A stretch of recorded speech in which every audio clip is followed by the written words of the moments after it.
வணக்கம் நிக்கிதா. மயிலாடுதுறை அருகே பூம்புகாரில் 20 அடி உயரத்தில் எழும்பிய ராட்சச அலைகள். மீனவர்கள் கடலுக்கு செல்லவில்லை. பயங்கர கடல் சீற்றத்தால் நாயக்கர்குப்பம், மடத்துக்குப்பம் உள்ளிட்ட மீனவ கிராமங்களில் கடல்நீர் உப்புற ஆரம்பித்துள்ளது. மயிலாடுதுறை மாவட்டத்தில் டிட்வா புயல் தாக்கத்தால் கடற்கரையோர கிராமங்களான பழையார், தொடுவாய், குழையார், திருமுல்லைவாசல், பெருந்தோட்டம், நாயக்கர்குப்பம், மடத்துக்குப்பம், புதுக்குப்பம் உள்ளிட்ட மீனவ கிராமங்களில் கடற்கரை பகுதியில் கடுமையான கடற்சீற்றம் காணப்படுகிறது. இந்த கடல் சீற்றத்தால் சுமார் 20 அடி உயரத்திற்கு கடல் அலைகள் எழும்பியது.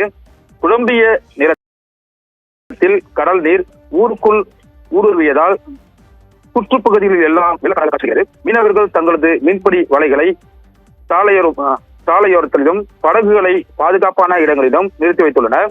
இருப்பினும் கடலின் ஆக்ரோஷம், அலைகள் மற்றும் சீற்றத்தால் கடற்கரையில் இருந்து சுழல் காற்று வீசியது.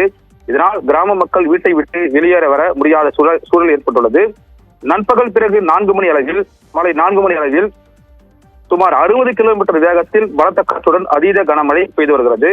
மேலும் புயல் சின்னமானது மெல்ல மெல்ல நகர்ந்து புதுச்சேரி, சென்னை உள்ளிட்ட பகுதிகளுக்கு நாளை சென்றடையும் என வானிலை ஆய்வு மையம் சார்பில் தெரிவிக்கப்பட்டுள்ளது. இதனையடுத்து தற்போது சுமார் 90 கிலோமீட்டர் வேதாரண்யம் அருகே 90 கிலோமீட்டர் தொலைவில் புயல் சின்னமானது நிலை கொண்டு கொஞ்சம் கொஞ்சமாக நகரத் தொடங்கியுள்ளது. மயிலாடுதுறை மாவட்டத்தில் மழை படிப்படியாக குறையும் என எதிர்பார்க்கப்படுகிறது. இதே மழை நீடித்தால் தாழ்வான பகுதிகளிலும் வீடுகளிலும் மழைநீர் சூழ்ந்து வெள்ளக்காடாக மாறும் சூழ்நிலை இருப்பதாக மக்கள் வேதனையுடன் தெரிவித்துள்ளனர். நிக்கிதா.